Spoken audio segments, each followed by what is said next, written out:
We're headed for the divisional round of the NFL playoffs, and we're headed right over Cliff's Edge. Welcome into the Sporting News Studios. Here to talk with me, as he does every single week, about the NFL, Cliff Brown, our NFL writer. And Cliff, looking at these 4 playoff games coming up this weekend, which quarterback would you say is under the most pressure? Well, I'm going to go with somebody who I think is not a lot of people's first choice, and that's Payton Manning.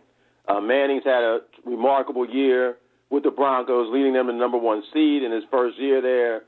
But he's going to be 37 years old in a couple of months. He's running out of time to win his second Super Bowl. And, you know, Payton Manning has had a lot of playoff disappointments during his career. And he doesn't know how many more opportunities he's going to get. The Broncos are supposed to win this game as a #1 seed and at least get to the AFC Championship game, where Manning may face another showdown against his old buddy Tom Brady. But the pressure's on the Broncos in this game. I know Ray Lewis, it might be his last game, period. The Ravens, though, are the underdogs. They're going to come into Mile High, to me, determined, loose. They have a lot of playoff experience, and they're a dangerous team for the Broncos. And also, we know Ray Lewis, Ed Reed, Terrell Suggs, how well those guys know Peyton Manning. They're not intimidated by him. So this is a situation where Manning, I think, is going to feel a lot of pressure, and that if things don't go well for the Broncos early in the game, the Broncos could get tight. I know Matt Ryan hasn't won a playoff game. He faces pressure. Colin Kaepernick, his first playoff game ever. Matt Schaub with the Texans. But I think the guy who's under the most pressure, the quarterback this weekend, is Peyton Manning. Yeah, and speaking of Kaepernick, you know, that's an interesting game in San Francisco against the Packers. How does the change from Alex Smith to Kaepernick play out in this game, do you think? And is it going to be the right move that Jim Harbaugh made earlier this season? Well, no matter how Harbaugh spins it, this is an all-or-nothing gamble he took, taking Alex Smith, the quarterback who was playing really well, out of the lineup and putting Colin Kaepernick in. The 49ers went to the NFC Championship game last year, so you have to think that the 49ers at least expect to get that back to the NFC Championship game and on to the Super Bowl. If they don't, you can definitely second-guess the decision to put Kaepernick in the lineup. I'm sure Packers defensive coordinator Don Capers is going to try and confuse him, show him a lot of different looks.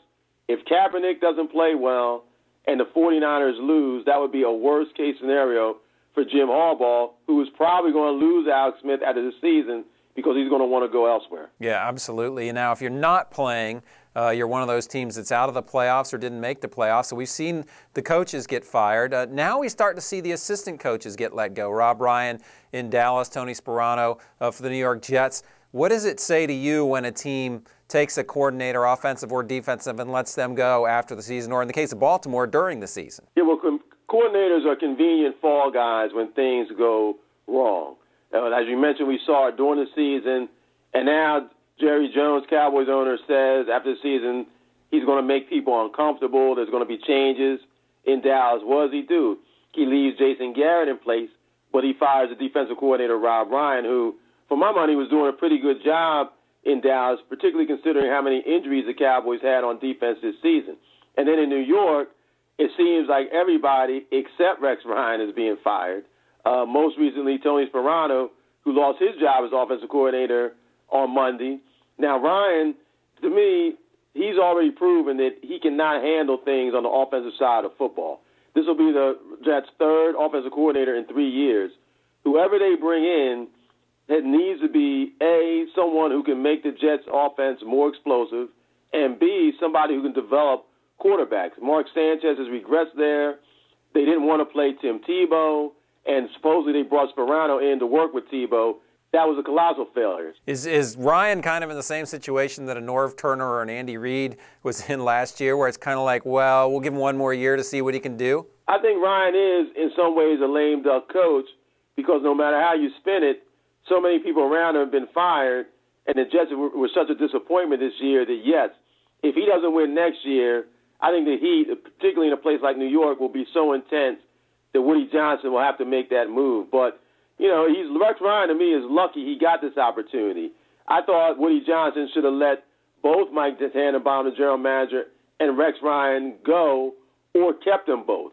By firing Tannenbaum and keeping Ryan, he kind of stuck his foot halfway in the water, and I don't think it's going to work out, because Ryan and now the new general manager, I think the trust issue could come up with the general manager thinking Ryan is maybe the problem, and Ryan may be trying to undercut the new general manager, knowing his job's on the line. Yeah, it's going to be a tricky situation in New York next year. Cliff, thanks so much for your time today. Thanks, Tom.